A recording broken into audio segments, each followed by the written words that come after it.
as you can see, guys, I bought a car trailer.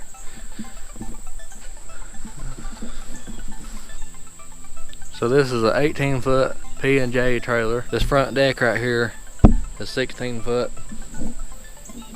It's got a 2-foot dovetail.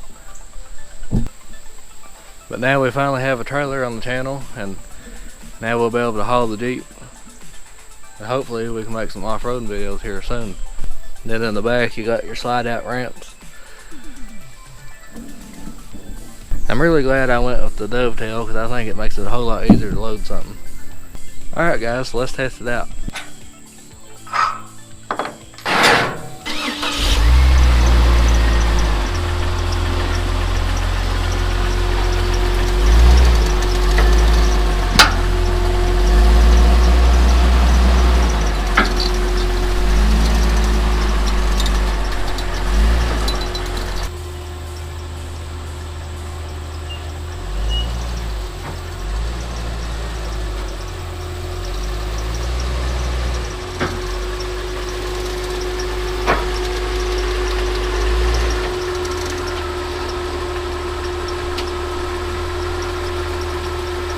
Yeah guys, I think this is the perfect size trailer to haul the Jeep on.